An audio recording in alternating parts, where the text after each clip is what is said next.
अज्ञानतिमिरान्धस्य ज्ञानाञ्जनशलाकया चक्षुरुन्मिलितं येन तस्मै श्रीगुरवे नमः। दिदलाधारपदोपदीजान्नी ती माझी माऊली तुकाराम। देवर्षी नारदाय नमः, महर्षी नारदाय नमः, माऊली तुकाराम तुकाराम। वंशी विभूषित करान्नवनीरदाभात पीतांबराधरुणबिंब फलाधरोष्टात् पूर्णेन्दु सुंदर मुखादरविंद नेत्रात् कृष्णात् परं किमपि तत्त्वमहं न जाने। गोविंदा गोविंदा गोपाळ कृष्णा। जय जय संत श्रेष्ठ श्री तुकाराम महाराज चरित्र की जय। नाम रूप गुण लीला विटेवरी विठ्ठलोबा साधु संत समागम भूवैकुंठ पंढरपूर।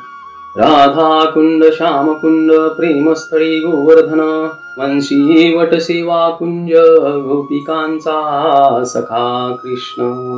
यमुना तीर वृंदावन रासस्थळी चिरघाट गाई गोपाळ गोपी वृंद प्राणप्रिय राधारमण।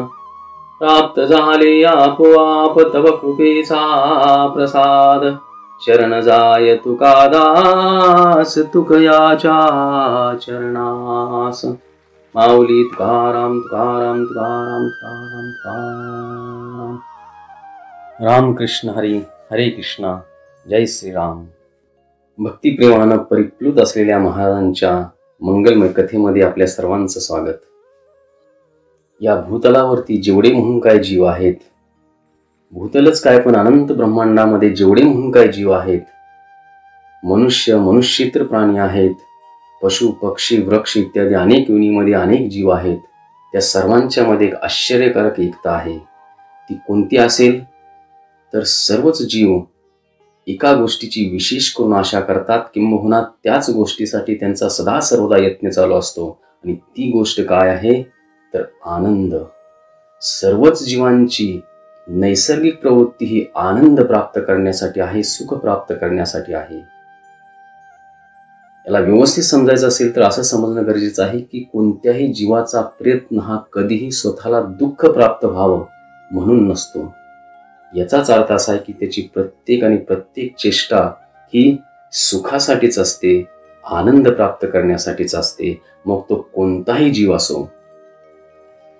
आता ही आनंद प्राप्तीची इच्छा किंवा आनंद प्राप्तीची इच्छा सर्वांमध्ये समान रूपानं का विद्यमान आहे हे आपण पाहिलं तर याचं उत्तर वेदशास्त्रामध्ये आहे।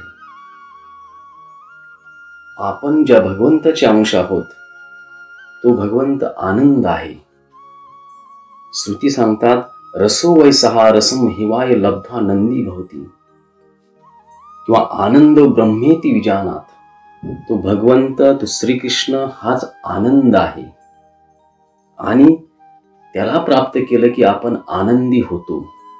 मग त्या आनंदाचे आपण अंश आहोत म्हणून आपला मूळ स्वभाव आनंदी असण्याचा आहे। आणि हा मूळ स्वभाव असल्यामुळं आपली गती आपल्या सर्व चेष्टा ह्या त्या आनंद प्राप्तीसाठी असणं ही स्वाभाविक गोष्ट आहे। याचा अर्थ असा आहे की सर्वच जीव हे आनंदाची इच्छा करतात आणि आनंद प्राप्त करण्यासाठी सर्वदा आणि सर्वार्थानं युक्त असतात। याचाच अर्थ असा आहे की तो आनंद म्हणजे दुसरं काय नाही तर भगवंत आहे। भगवंताचंच दुसरं नाव आनंद आहे आणि त्या आनंदाला प्राप्त करण्यासाठी प्रत्येक जीव हा प्रयत्नरत असतो, म्हणजेच तो एक प्रकारे भगवंताच्या उपासनेमध्येच रत असतो। फक्त फरक एवढाच आहे की काही जीव काही लोक हे प्रत्यक्षपणे त्या भगवंताला जाणून समजून उमगून श्रद्धेने आणि भक्तीने त्याच्या उपासनेमध्ये संलग्न असतात आणि काही लोक त्याला न जाणता कृत्रिम अर्थाने तो आनंद प्राप्त करण्यासाठी संलग्न असतात। पण या दोन गोष्टीमुळे फार मोठा फरक पडतो। जो भक्तीने आणि श्रद्धेने त्या भगवंताची उपासना करतो तो त्या आनंदाला तत्क्षणी किंवा कालांतरानं का होईना प्राप्त होतो. पण अप्रत्यक्षपणे कृत्रिम अर्थानं तो आनंद प्राप्त करण्यासाठी जे प्रयत्न करतात ते प्रयत्नच करत राहतात, त्यांना तो खरा आनंद कधीही प्राप्त होत नाही. आणि म्हणून भक्तिभावानं भगवंताच्या भक्तीमध्ये संलग्न होणं हे मूळ कर्तव्य आहे मनुष्य जीवनाचं. कारण या जीवनामध्येच हा बोध प्राप्त होऊ शकतो. आता जीवाचं स्वरूप असं भगवद्गीतेमध्ये निरूपण केलेलं आहे की नहि कश्चित क्षणमपि जातु तिष्ठति अकर्मकृत कार्यते हि अवशः कर्म सर्व प्रकृती जैर्गुण आहे. याचा अर्थ असा आहे की प्राकृतिक गुणापासून उत्पन्न झालेल्या गुणानुसार मनुष्याला असहाय्यपणे कर्म करण्यास भाग पाडलं जातं. आणि कोणताही जीव एक क्षणभर सुद्धा काही कर्म करण्यापासून परावृत्त होऊ शकत नाही. म्हणजे न तिष्ठती अकर्मकृत म्हणजे तो अकर्म अवस्थेमध्ये कधीच नसतो. त्याला सदा सर्वदा कर्म हे करावंच लागतं.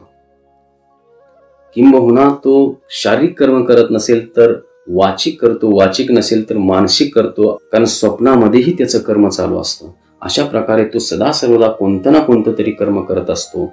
आणि महत्वाची गोष्ट समजण्याची ही आहे की जी कर्म ही भगवत प्राप्तीच्या मार्गाने असतात ती खऱ्या अर्थानं श्रेयस कर्म आहेत. आणि जी कर्म भगवत प्राप्तीच्या मार्गाने नसतात ती आपल्याला कुठं ना कुठं तरी भौतिक बंधनामध्येच टाकणारी असतात, अजून बद्ध करणारी असतात. आणि म्हणून प्रत्येक जीवानं हे समजलं पाहिजे की आपण जे काय करतोय कायेनं वाचेनं मनानं किंवा सर्व भावे ते एका भगवंत प्राप्तीसाठीच असावं, नाहीतर ते आपल्याला पुढं निश्चितपणे अजून त्रास देणारं ठरणार आहे. तसं वेदामध्ये 2 मार्ग सांगितलेत, एक श्रेयस आणि एक प्रेयस. भगवद्गीतेमध्ये सुद्धा त्याचं निरूपण आहे. श्रेयस मार्ग म्हणजे काय? जो सुरुवातीला करताना कठीण वाटतो पण शेवटी त्याचा परिणाम हा मंगलदायक आणि आनंदमय असतो. आणि या उलट प्रेयस मार्ग काय असतो? तर आता तो प्रिय वाटतो परंतु त्याचा परिणाम हा दुःखदायक आणि क्लेशदायकच असतो.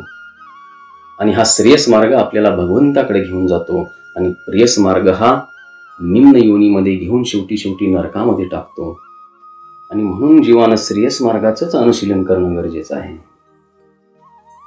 आणि हा श्रेयस मार्ग काय आहे ते आपल्याला शास्त्रांनी, वेदांनी, संतांनी, आचार्यांनी, महापुरुषांनी अनेक रीतीनं, अनेक प्रकारानं, शब्दामार्फत, वाङ्मयामार्फत किंवा स्वतः आचरण करून सांगितलेला आहे. आणि तो मार्ग काय आहे तर भगवत भक्ती. महाजना येन गथास पंथा म्हणजे महापुरुष ज्या मार्गाने गेले तोच तो पथ आहे, तोच तो मार्ग आहे आपल्यासाठी. म्हणून महाराज म्हणतात एक ठिकाणी, झाडू संतांचे मार्ग आड राणी भरले जग. किंवा महाराजांनी हा आपल्याला राजमार्ग करून ठेवलेला आहे. कसा? तर एका अभंगामध्ये महाराज म्हणतात, एक गावे आम्ही विठोबाचे नाम आणि कांपे काम नाही आता. मोडून या वाटा सूक्ष्म दुस्तर केला राज्यभार चाले ऐसा. लावणी मृदंग श्रुती टाळ घोष सेवू ब्रह्मरस आवडीने. म्हणजे ज्या सूक्ष्म आणि दुस्तर वाटा आहेत त्या मोडून आम्ही राज्यभार केलाय, राजरस्ता केलाय. कोणता राजरस्ता? तर लावणी मृदंग श्रुती टाळ घोष शिव ब्रह्मरस आवडीने. भगवंताच्या नामाचं कीर्तन करून हा ब्रह्मरस, हा भगवत प्रेमाचा रस सेवन करू आणि त्या भगवंताला प्राप्त करू. ज्या सूक्ष्म आणि दुस्तर वाटा आहेत महाराज म्हणतात त्या कोणत्या आहेत? तर ज्या मार्गाने खरंच भगवत प्राप्ती होत नाही त्या वाटा आहेत. म्हणजे भक्ती विरहित असलेलं कर्म, ज्ञान, योग किंवा अनेक प्रकारच्या तांत्रिक उपासना असतील किंवा देवी देवतांच्या उपासना असतील ज्या खऱ्या भगवंताच्या उपासना नसतात. त्या छोट्या मोठ्या दुस्तर आणि सूक्ष्म वाटांना मोडून महाराजांनी, संतांनी आपल्यासाठी ही विस्तीर्ण पायवाट किंवा हा राजरस्ता बनवलेला आहे. तो राजरस्ता काय आहे तर भगवत भक्तीचा, श्रीकृष्ण भक्तीचा किंवा पांडुरंग भक्तीचा, राम भक्तीचा किंवा कोणत्याही भगवत स्वरूपाच्या भक्तीचा हा राजरस्ता आहे आणि या रस्त्यानं जर चालायला लागलं तर कुठेही अडचण येत नाही किंवा पतन होण्याची शक्यता नसते. सरळ सरळपणे सहजपणे जीव हा या रस्त्यानं भगवंताच्या चरण कमलापाशी पोचतो. आणि म्हणून भक्तीचं एवढं विशेष महत्व आहे. म्हणून भागवती विशेष अर्थानं सांगतंय, किंबहुना जो शौनकादी ऋषींनी प्रथम अध्यायामध्ये जो प्रश्न विचारलेत 6, त्याच्यातला दुसरा प्रश्न आहे आणि त्याचं उत्तर सूत गोस्वामी पहिल्यांदा देत आहेत. आणि ते काय आहे तर सवय पुंसाम परो धर्मो यतो भक्तिरधोक्षजे अहैतुक्य अप्रतिहता ययात्मा सुप्रसिद्धती. म्हणजे काय तर कोणत्याही जीवाचा पुरुषाचा परमधर्म काय असेल तर त्या अधोक्षजाची भक्ती, त्या भगवंताची भक्ती हाच त्या जीवाचा परमधर्म आहे. आणि ती भक्ती कशी करायची तर अहैतुक्य आणि अप्रतिहता म्हणजे कोणत्याही हेतुरहित, कोणत्याही उद्देशाव्यतिरिक्त, आणि अप्रतिहता म्हणजे अखंडितपणे सतत करायची ती भक्ती. आणि या भक्तीच्या योगेच आत्मा सुप्रसिद्धती, आपण किंवा आत्मा जीव हा संतोषाला, सुखाला, आनंदाला प्राप्त होतो. एवढंच नव्हे तर श्रीमद भगवद्गीतेचा शेवटचा श्लोक किंवा शेवटचा उपदेश काय आहे तर सर्वधर्मान परित्यज्य मामेकं शरणं व्रज अहम त्वां सर्व पापेभ्यो मोक्षयिष्यामि मा शुच. म्हणजे श्रीकृष्णाने अर्जुनाला सुरुवातीपासून अगदी कर्मयोग सांगितला, ज्ञानयोग सांगितला, योग सांगितला, अनेक गोष्टी सांगितल्या. स्वधर्म सोडू नको, स्वधर्माचा त्याग करणं ठीक नाही, अशा अनेक प्रकारच्या गोष्टी सांगितल्या. पण शेवटी तेच श्रीकृष्ण अर्जुनाला सांगतात की सर्व धर्मान परित्यज्य, या सर्व धर्मांचा परित्याग कर. धर्मांचा म्हणजे जे काय तुझी इतर कर्तव्य असतील, तुझी जैविक कर्तव्य तू काय समजतोयस, त्या सर्व धर्मांचा त्याग कर आणि मामेकं शरणं व्रज, मला एकालाच शरण ये. मग अहम त्वां सर्व पापेभ्यो मोक्षयिष्यामि, मी तुला सर्व पापातून मुक्त करेन. मा शुच, याची चिंता किंवा काळजी करू नकोस, कारण हे निश्चितपणे मी करतो, असंच करतो. आणि पापातूनच काय तर पुण्यातून पण मुक्त करतो, कारण पाप पुण्य दोन्हीमधून मुक्त झाल्याशिवाय त्या भगवंताकडे जाता येत नाही. आणि असाच याचा अभिप्रेत अर्थ आहे. किंवा जे काय असेल नसेल ते भगवंत करतील, आपण त्याच्या भक्तीत संलग्न होणं गरजेचं आहे आणि एवढंच आपलं कर्तव्य आहे. आणि म्हणून भाविकांनो, खरंच सांगतो, मनापासून या गोष्टीचा विचार करा आणि मनापासून त्या भगवंताच्या भक्तीमध्ये लागा, भक्तीची कास धरा. कारण त्याशिवाय पुढं फार कठीण काळ आहे, भीषणता आहे, फार भीषण काळ आहे. आणि हेच आपल्याला संत महात्म्यांनी अनेक वेळा अवतरित होऊन हेच कळकळीने सांगितलंय. महाराज म्हणतायत की जोडून या कर विनवितो तुम्हासी, करे टाळी मुखी बोला नाम. विठ्ठल विठ्ठल म्हणा वेळोवेळा, हा सुख सोहळा स्वर्गी नाही. का म्हणतात महाराज असं? हात जोडतायत आणि विनंती करतायत. का तर भगवत विमुख होऊन वर्तन केल्यानं पुढे जे दुरित आहे ते त्यांना माहीत आहे, जीवाला याची कल्पना नाही.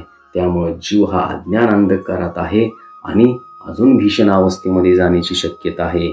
आणि ही दया उपजते महात्म्यांच्या चित्तामध्ये आणि त्याच्या पोटी ते आपल्याला हात जोडून विनंती करतायत. आणि त्या विनंतीला खरंच आपण मान देऊ आणि निश्चितपणे या मार्गावरती चालण्याचा दृढ संकल्प करूया आणि या भक्तीच्या मार्गावरती जाऊया. आणि एवढंच आपलं काम आहे, त्या भक्तीच्या राजपथावरती जाणं.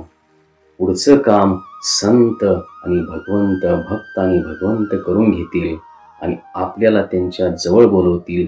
कारण ते आपल्यावरती प्रेमच करत असतात, आपल्याला ते समजत नाही. आणि त्या प्रेमाच्या पोटी तो तिथं विटेवरती उभा राहून कमरेवरती हात ठेवून वाट बघतोय की कधी माझा भक्त या वाटेला येतोय. जसा वाटेला येईल तसा तो निश्चितपणे लगेच त्याला तिथं आपल्या जवळ घेणार आहे. आणि ही विशेष गोष्ट भक्तिपंथाची आहे. कारण भगवंत जे काय असेल ते करत असतो, फक्त तिथं जाण्याचं आपलं काम आहे आणि तेवढंच करूया. आणि ही महाराजांची अमृतमय मधुर कथा आपल्याला त्या मार्गावरती घेऊनच जाईल असं नाही, तर त्या मार्गाच्या पार पण पोचवेल. अशा या अमृतमय मंगलमय कथेकडे आपण वळू. काल आपण महाराजांच्या कथेमध्ये पाहिलं की कशा प्रकारे महाराजांची दिनचर्या ही पूर्णपणे भगवन्मय झालेली होती, नाममय झालेली होती आणि त्या नामामृताचं सदा सर्वदा आस्वादन करत महाराज भंडाऱ्या पर्वतावरती एकांताचं सेवन करत होते. महाराज म्हणतात की माझ्यासाठी सर्व काय भगवंताचं नामच आहे. जे काय माझं सर्व आहे किंवा जे काय माझ्याकडे आहे ते सर्वस्व काय असेल तर एक नामच आहे. एका अभंगामध्ये महाराज म्हणतात की नाम हेच माझं तप आहे, नाम हेच अनुष्ठान आहे, माझं तीर्थ आहे, व्रत आहे, सुकृत आहे, माझा धर्म कर्म नित्यनेम, माझा योग यज्ञ जपध्यान, माझं ज्ञान श्रवण मनन हे सगळं काय तुझं नाम आहे.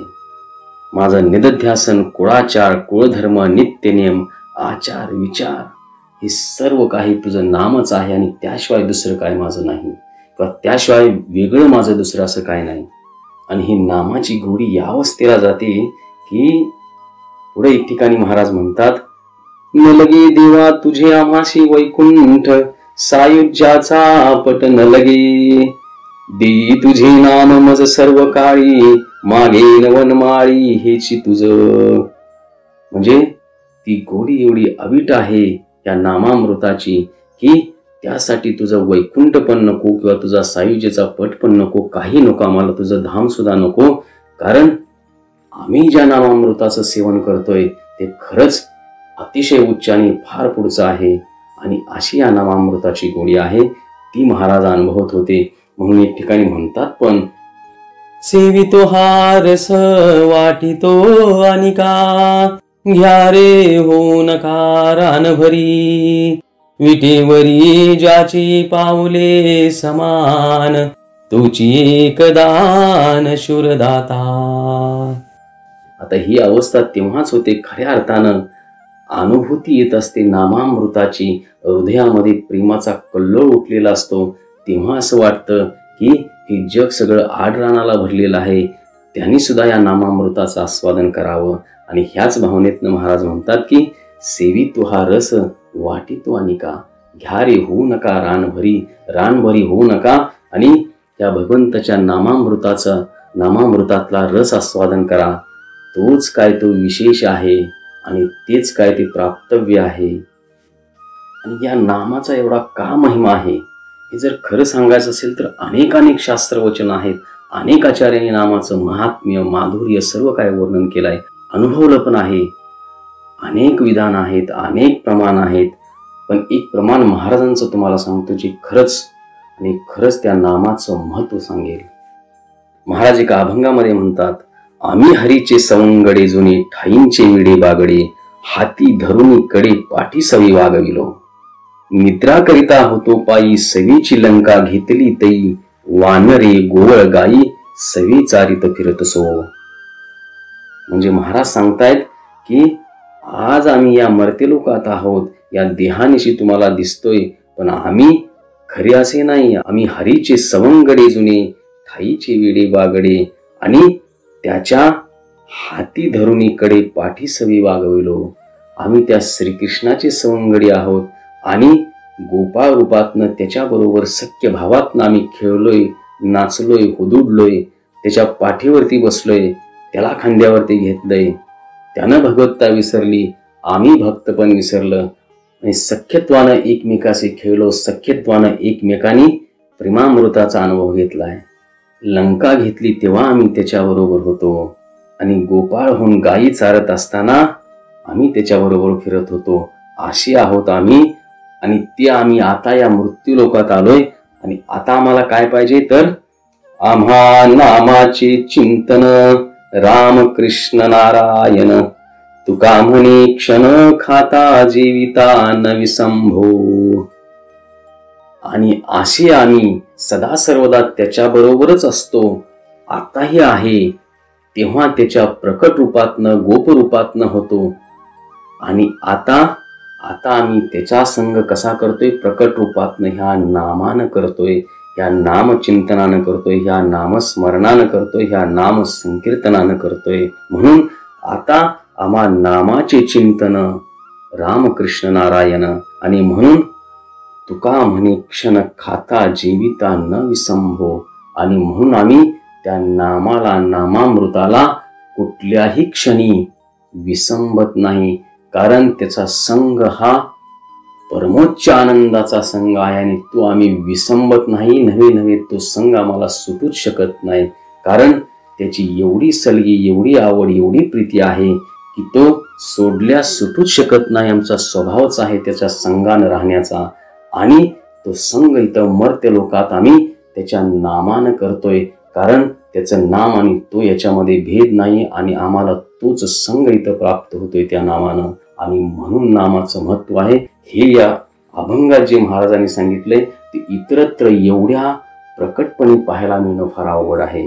आणि म्हणून हे प्रमाण एवढं जवळचं आहे, एवढं हृदयाला भिडणार आहे की महाराजांनी ते आपल्या जीवनामध्ये, आपल्या अभंगामध्ये प्रकट करून दाखवलंय. आणि म्हणून महाराज म्हणतात, हाकारुनी सांगी तुका, नाम घेता राहू नका. अगदी हाकारून सांगतायत, नाम घ्या, त्या भगवंताचं नाम घ्या, त्याशिवाय राहू नका, त्याशिवाय एक क्षणही जाऊ नका. गोविंद शैनी गोविंदासनी, गोविंद त्या मनी वैसलासी, अशी अवस्था होणं गरजेचं आहे. आणि हेच महाराज सांगतात, हेच महाराजांनी करून दाखवलं. तशीच त्यांची दिनचर्या झाली आणि महाराज नाममय झाले. आणि अशा प्रकारे ते भंडारा डोंगरावरतीच बराच वेळ घालवत आणि तिथून संध्याकाळी परत येत, परत पांडुरंगाचं दर्शन, अशा प्रकारची ही दिनचर्या होती.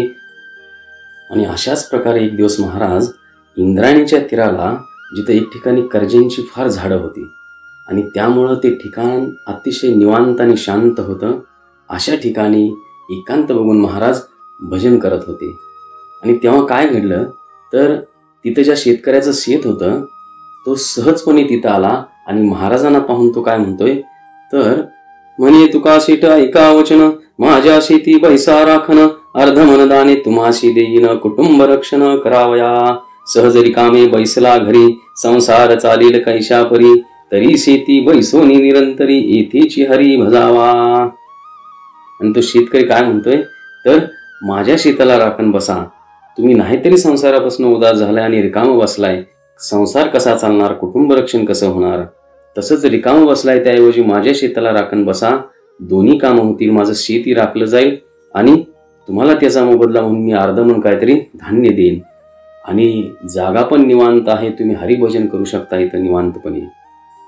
आणि महाराजांची स्थिती अशी होती की जो जे म्हणेल ते ऐकायचे आणि कुठलाही आग्रह धरत नव्हते. आणि मग महाराजांनी मान्य केलं त्याचं म्हणणं आणि मग त्या शेतकऱ्यानं महाराजांना आपल्या बरोबर नेलं, शेत दाखवलं आणि महाराजांच्या हातात गोपन दिली आणि माळ्यावरती बसायसाठी सांगितलं आणि म्हटले की आता तुझ्या स्वाधीन शेत आहे, जोपर्यंत ते कापणीला येत नाही तोपर्यंत तू दिवस रात्र याची राखण कर आणि आपला करार हा तोपर्यंत आहे. आणि असं बोलून तो निघून गेला. त्याच्या मनाला संतोष झाला, कारण त्याला तिथून काहीतरी आपल्या कामानिमित्त दुसऱ्या देशाला, दुसऱ्या ठिकाणी जायचं होतं. आणि त्याच वेळेला बरोबर तो शोधतच होता कोणाला तरी. महाराज त्याला सापडले, शेताची राखण कराय. संतोष पावला, घरातल्या लोकांना सांगितलं आणि तो निघून गेला. आणि इकडं मात्र महाराज आता त्या माळ्यावरती जाऊन बसले. भजनामध्ये रंग आहेत, शेताची राखण चाललेली आहे. पाहतात तर काय, थोड्या वेळानं पक्षी जमले सगळे, कारण ते शेत अगदी पिकाला आलं होतं. पिकामध्ये दाणे अगदी टंच भरलेले होते. आणि महाराज बघतायत तर पक्षी अगदी पिकावरती बसले दाणे खायला. तेव्हा मात्र महाराजांचा विचार वेगळाच. काय म्हणतात महाराज तर, म्हणे हे ईश्वराचे जीव, क्षुधा तुरा सती सर्व, आपण म्हणवितो भक्त वैष्णव, तरी न उडवावे सर्वथा. मागे दुष्काळ बहुत होता, विश्वभाग्य पीक आली आता, आपण यासी उडविता, तरी भावे दुरिता अधिकारी. आणि सर्वाभूती दया. महाराजांची अवस्थाच अशी होती की जन विजन एकच झाले होते. ही पक्षी पण भगवंताचेच आहेत, त्याचेच जीव आहेत, ते त्यांना का उडवायचं, त्यांना त्यांच्या हिशोबाने खाऊन द्या. आणि मागं तर फार मोठा दुष्काळ होता, आता भाग्यानं धनधान्य पिकलंय, त्यांनी खाल्लं तर काय बिघडणार आहे.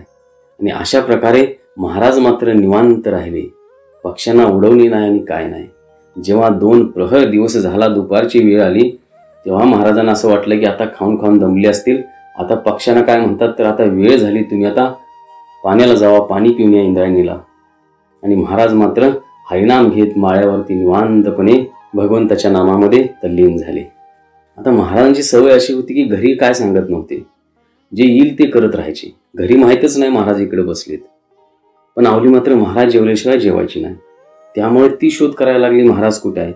शेवटी जी मोठी त्यांची कन्या होती काशीबाई, हिच्याकडं कळालं की महाराज अशाशा शेतामध्ये राखण बसलेत. तेव्हा ती काशीबाईला पाठवलं. तिनं ती धावत गेली आणि तिनं सांगितलं की महाराजांना घरी जेवायला चला तुम्ही, आई वाट बघते. तेव्हा महाराजांनी तिला सांगितलं की मी इथं राखण बसलोय आणि तिच्या मोबदल्याला आपल्याला काहीतरी धान्य मिळणार आहे. आणि मग काशीबाईनं घरी जाऊन सांगितलं. तेव्हा आवलीला आनंद झाला की काहीतरी संसाराचं कार्य होतंय, काहीतरी कमाई आपल्या हाती येईल आणि संसार गाडत चालेल. आणि मग महाराजांच्याकडे जेवण आलं आणि महाराजांनी भाकर खाऊन मनात काय विचार करतायत, तर घरी आता येरझार करण्याची गरज नाही, कुठल्याही कामासाठी जाण्याची. त्यापेक्षा इथंच सर्व काळ राहून भजन करत राहावं असा सुकाळ आलाय, अजून काय पाहिजे. आणि मग महाराज काय करायला लागले, तर सकाळी प्रातस्नान करून पांडुरंगाच्या देवळात जायचं, पांडुरंगाचं पूजन करायचं, सत्वर गतीनं शेतात यायचं आणि एकांतात पांडुरंगाचं भजन करत बसायचं. आणि हा दिनक्रम चालू झाला. संध्याकाळ झाली की एकदाच काहीतरी महाराज त्या पक्ष्यांना उडवायचे, म्हणायचे आता जावा घरी, अंधार व्हायला लागलाय, तुम्हाला दिसणार नाही आणि प्रातःकाळ झाल्या मात्र तुम्ही परत या सकाळी. भागवतामध्ये अवधूतांची एक कथा आहे की त्यांनी 24 गुरु केले. आणि ते गुरु कोणते, तर दृष्टीला जे जे पडायचं, ज्याच्यापासून काहीतरी शिकता या वाचायचं, त्याच्याकडून ते शिकायचे. आणि असे 24 गुरु केले त्यांनी आणि त्यांचं आख्यान भागवतामध्ये आहे. महाराजांना सुद्धा पक्ष्यांच्याकडून एक विशेष शिकवण मिळाली. काय विचार करतात महाराज, तर ह्या पक्ष्यांचा एक स्वभाव असा आहे की जे काय असेल ते इथंच खातायत, घरी काय घेऊन जात नाहीत, संग्रहवृत्ती अजिबात नाही. आणि मग महाराज पांडुरंगाला काय म्हणतात की मला पण असंच बनव, याज सारखे माझी आजीवा, कधी करशील देवादी देवा, तुझ वाचून आमचा हेवा, कोण केशवा पुरवील. माझे लपो असते पण नाम रूपाशी पडो खंडन, आत्मवत देखे अवघेजन, नसो देहभान किंचित. अपशब्द बोल कानी पडती, अथवा कोणी केली स्तुती, ते समान वाटो मज प्रती, ऐसी स्थिती करी माझी. ऐशाची रीती तुका नित्य, चित्ती कल्पित मनोरथ, हृदयी भरला पंढरीनाथ, स्वानंद भरित सर्वदा. म्हणजे महाराज पांडुरंगाला प्रार्थना करायला लागले की काय, तर ह्या पाखरांच्या सारखं माझं जीवन कर, मला संग्रहवृत्तीतून काढ, किंवा नामरूपाला माझ्या खंडन पडू दे, माझा देहभाव विरून जाऊन मला स्तुती आणि निंदा दोन्ही समान वाटू दे. आणि अशीच प्रार्थना भक्त करत असतो. अर्थात महाराजांची ही स्थिती आधीचीच होती, पण तरी सुद्धा प्रत्येक वेळेला भगवंताच्यासाठी नवीन नवीन नवीन नवीन अशा प्रकारचा भाव निर्माण होत असतो. आणि लौकिक प्रपंचामध्ये असताना सदा सर्वदासाठी असाच भाव निर्माण होत जाणं गरजेचं आहे. महाराज एक अभंगात म्हटलेत पण, उपाधीच्या नावे घेतला शिंतोडा, निदू आता पिडा आतळवते. अर्थात इथं हेच मागणं करतात की माझी उपाधी संपून जावं, ह्या देहात्म बुद्धीतनं ज्या ज्या म्हणून काय उपाधी आहेत त्या सर्व विरून जाऊ द्या, असंच मागणं महाराजांनी इथं थोडक्यात केलेलं आहे. आणि असं झालं की त्या शेतामध्ये पीक तर अमाप आलं होतं, पक्षी पण यायचे, सगळ्या गावचे पक्षी आता तिथे यायला लागले. कारण कोण उडवत नाही आणि काय नाही, कोण राखणारा नाही, उलट स्वागतच होतं एक प्रकारचं असं समजून चला. त्यामुळे सगळे पक्षी यायला लागले. आणि महाराजांना आनंद काय व्हायला लागला की अरे पक्षी येत आहेत आणि खाऊन जात आहेत. जसं कोणी एखाद्या ब्राह्मणाला घरी जेवाय बोलवावं आणि त्यांनी भोजन केल्यानंतर त्या यजमानाला आनंद व्हावा, तसं महाराजांना वाटायचं. आणि अशा प्रकारे एक महिना संपला आणि तो शेतकरी जो दूरच्या दिशेला गेला होता तो परत आला. आल्यानंतर मात्र त्याला एक मनात आनंद आणि ओढ होती की आपलं शेत बघावं.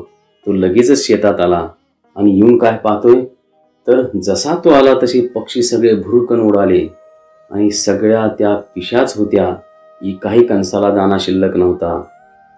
महाराज तिकडं माळ्यावर निवांतपणे भजन करत बसले होते. आणि हे पाहून मात्र त्याला संताप आला.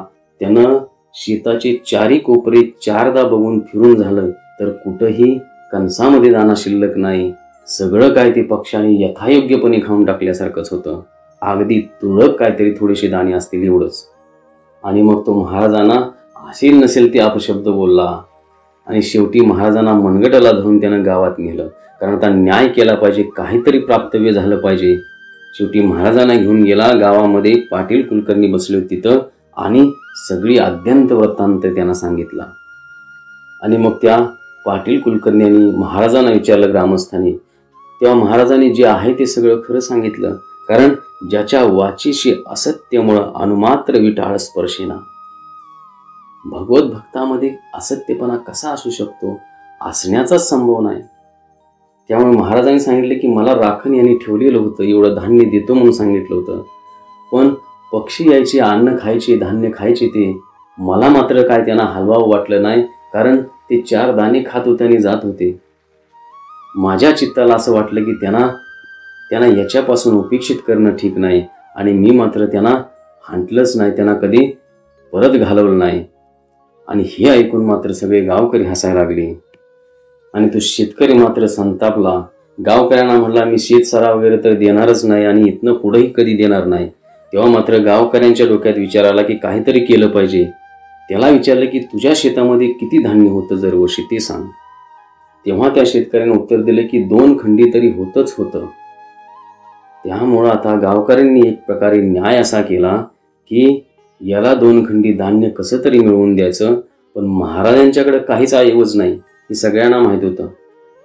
तेव्हा गावकरी महाराजांना काय म्हणले की तुम्ही तर काय देऊ शकत नाही, त्यामुळे तुम्ही आता एक काम करा, तुम्ही खत लिहून द्या याला. जेव्हा काय हे धान्य निघेल तेव्हा जे कमी पडेल 2 खंडीला ते तुमच्याकडून घेतलं जाईल. आणि अशा प्रकारे ग्रामस्थांनी पंचायत करून काहीतरी न्यायनिवाडा केला. आणि हे झाल्यानंतर सर्वांना असं वाटलं की एकदा जाऊन शेत तरी बघून यावं. आणि मग पाटील, कुलकर्णी, गावचा पांड्या आणि अनेक ग्रामस्थ मिळून त्या शेताला गेले. आणि शेतात जाऊन काय पाहतात तर ती मात्र विचित्र नवलाई होती. तिथं जे पांडुरंगानं कौतुक केलं ते विलक्षणच रूपाचं होतं. तिथं जाऊन सगळे काय पाहतात तर पहिल्या परिषद दशगुणे विशेष कन दाटोणी भरली कनसे अनेक कथा भोवतासे ग्रामस्थ दृष्टीस पाहती.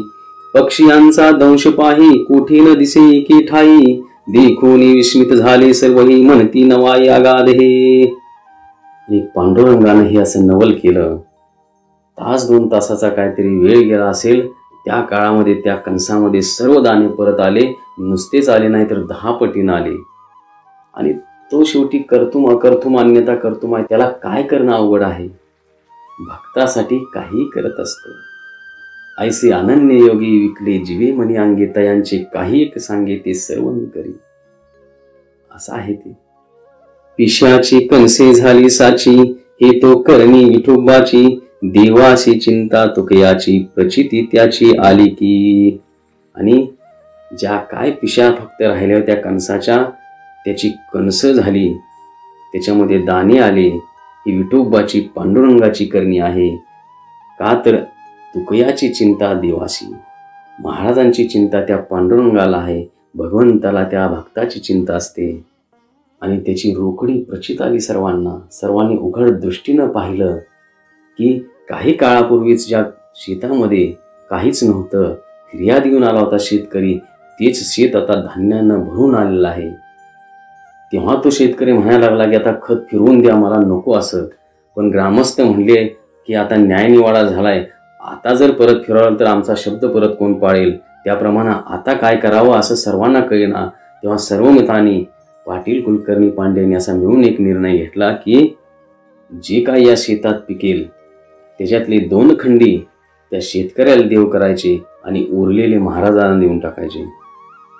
आणि तेव्हा सर्व ग्रामस्थ महाराजांना काय म्हणले की आता शेत कापणीला येईपर्यंत तूच याची राखण कर आणि धान्य काढल्यानंतर त्याला 2 खंडी देऊन बाकीचं तुझं तू घेऊन जा. तेव्हा महाराज काय म्हणतात की आतापर्यंत काही घेतलं नाही तरी एवढा अभिशाप माझ्यावरती आला आणि इथनं पुढे हे करू तर हा दंड अजून कोणी सहन करायचा, त्याच्यामुळे मी काय त्या शेताची राखण करत नाही. तेव्हा गावकऱ्यांनी काय केलं, एक मजूर त्यांच्या मार्फत शेताच्या राखणीला ठेवला आणि 2-4 दिवसात ते शेत मळून घेतलं. आणि नवल पाहतात काय तर त्या शेतामध्ये 17 खंड्या धान्य पिकलं. सगळ्यांचं चित्त अगदी विस्मित झालं. ज्या शेतामध्ये 2 खंड्या धान्य होतं, 2च्या 4 होऊ शकतात, 6 होऊ शकतात, पण 17 खंड्या होणं असंभव आहे. ही पांडुरंगाने केलेली कृपा आहे. आणि प्रत्यक्षपणे सगळ्यांना दाखवलं की कसा मी भक्तांच्या मागे भक्तांचा कैवारी आहे आणि वेळोवेळा क्षणक्षणा त्यांचा मी सांभाळ करतो. आणि मग त्यातल्या 2 खंड्या धान्य त्या पहिल्या शेतकऱ्याला दिलं, खत परत घेतलं, महाराजांना दिलं. आणि महाराजांना गावकरी काय म्हणतात, तर तू आता हे राहिलेलं 15 खंडी धान्य घरी घेऊन जा, साठवून ठेव. तुझ्या भक्तीच्या पोटी श्रीहरीच पावलाय तुला, नाहीतर तू उदास आहेस अंतरातनं. तुझं कुटुंब रक्षण कसं व्हावं याची चिंता कदाचित त्याला असेल, आणि त्यायोगेच त्यानं तुला हे धान्य दिलंय. तेव्हा महाराजांच्या मनात मात्र दुराशा आली नाही.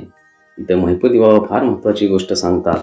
ज्याचं चित्त निरपेक्ष झालेलं आहे, उदास झालेलं आहे संसाराबद्दल, ते कुठल्या तरी कारणानं परत आशायुक्त व्हावं याला काय अर्थ राहणार आहे. आणि महाराजांचं वैराग्य किंवा महाराजांची निरपेक्षता अशी वरवरची नव्हती, ती अंतरातली होती, खरीखुरी होती. त्यामुळे महाराजांना त्या धान्याबद्दल आकर्षण तर कधीच निर्माण झालं नाही. महिपती बाबा सांगतात, निरपेक्षा मुख्य वैराग्य लक्षण, निरपेक्षाशीची म्हणावे सज्ञान, निरपेक्ष साधक त्याशीची पूर्ण भक्ती सगुण ठसावे. निरपेक्ष तेथे वशे शांती, निरपेक्ष त्याशीची वाणी विरक्ती, निरपेक्षापाशीची उपरती संतोष चित्ती सर्वदा. निरपेक्षाचा असाच विवेक, निरपेक्ष त्याशीची मानिती लोक, निरपेक्षापाशी सकळिक सिद्धी अनेक तिष्ठती. इतर स्थिती कायसीची गोष्टी, निरपेक्ष भक्ती निवडे शेवटी, तयासीची पावी जगजेठी इतर गोष्टा दांभिक. ऐशा स्थितीची सकळ लक्षणे तुकयाची अंगी मानली चिन्हे, यास्तव नाना चमत्कार पूर्ण रुक्मिणी रमण दाखवी. आणि अशी महाराजांची निरपेक्ष स्थिती होती, जी महिपती बाबांनी यथायोग्यपणे वर्णन केलेली आहे. आणि अशा स्थितीला महाराज प्राप्त झालेले होते. त्यामुळे महिपती बाबा म्हणतात की पांडुरंग असे वेळोवेळा येऊन चमत्कार दाखवत होते. इतरांच्या ठिकाणी असं होत नाही, कारण जोपर्यंत आशाबद्ध आहे मनुष्य तोपर्यंत हे होणं नसतं. भगवंताला संसाराच्या आशेपासून विरहित झालेला भक्तच आवडतो. भगवद्गीतेत याच अर्थाचा एक श्लोक आहे, विहाय कामान या सर्वान पुमांश्चरति निष्पृहा, निर्ममो निरहंकारा सशांतीम अधिगच्छति. म्हणजे ज्यानं सर्व आशा आकांक्षा सोडलेल्या आहेत आणि असा निर्मम होऊन निरहंकार होऊन जो विचरण करतो त्यालाच शांती प्राप्त होत असते. आणि अशी स्थिती महाराजांची आहे. आणि अशा स्थितीला प्राप्त झालेला जो असतो तो ईशा ब्राह्मी स्थिती प्राप्त नैनाम प्राप्य विमुह्यती. आणि अशा ब्राह्मी स्थितीला प्राप्त झालेला तो कशानही विमोहित होत नाही. त्याच्यामुळे महाराजांची अवस्था कधीही आशाबद्ध झाली नाही. संसाराबद्दल उदासीनता वैराग्य हे तसंच राहिलं, कारण प्रीती भगवंताशी होती. आणि त्यामुळं अशीच स्थिती ज्यांची झालेली असते, ज्यांच्या चित्तातून संसार संपलेला असतो, त्यांनाच पांडुरंग येऊन वेळोवेळा चमत्कार दाखवत असतो, अनुभव देत असतो, त्यांच्यासाठी उभा राहत असतो मागं पुढं. आणि तसाच महाराजांसाठी आपण पाहतोय, वेळोवेळा येऊन पांडुरंग मागे पुढे उभा राही सांभाळित, अशी अवस्था आहे. आणि तेव्हा मात्र गावकऱ्यांना संकट पडलं की या धान्याचं करायचं काय. तर त्यावेळेला गावचे जे पांड्या होते, महाजी पंत हे सज्जन पुरुष होते. त्यांनी शेवटी ते धान्य नेऊन आपल्या घरी साठवलं आणि भगवंताच्या इच्छेने पिकलंय त्याला सत्कर्मीच लावावं अशी इच्छा त्यांच्या मनात निर्माण झाली. आणि त्याच्याबद्दलची कथा आपण पुढं पाहू. महाराजांची प्रेमळ कथा आहे, ज्या कथेमध्ये पांडुरंग वेळोवेळा अवतरित होत आहेत. प्रत्यक्ष अप्रत्यक्ष कोणत्या ना कोणत्या रूपानं आपलं दर्शन देत आहेत. ही विशेष गोष्ट या कथेची आहे. आणि त्याच्या योगी आपल्याला खरंच पांडुरंगाच्या ठिकाणी भक्ती आणि परमगती प्राप्त होणार आहे. त्यामुळं कथेशी अनुराग होणं फार महत्त्वाचं आहे. सर्वांना माझा नमस्कार. रामकृष्ण हरी.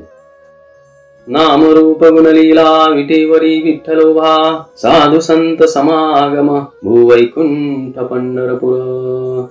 राधा कुंड श्याम कुंड प्रेमस्थळी गोवर्धन, वंशी वट सेवा कुंज गोपिकांचा सखा कृष्ण. यमुना तीर वृंदावन रासस्थळी चिरघाट, गाई गोपाळ गोपी वृंद प्राणप्रिय राधारमण. प्राप्त झाले आपोआप तव कृपेचा प्रसाद, चरण जाय तुका दास तुकयाच्या चरणास. माऊली Tukaram Tukaram Tukaram Tukaram Tukaram. Hare Krishna, Krishna Krishna, Hare Hare, Hare Rama, Rama Rama.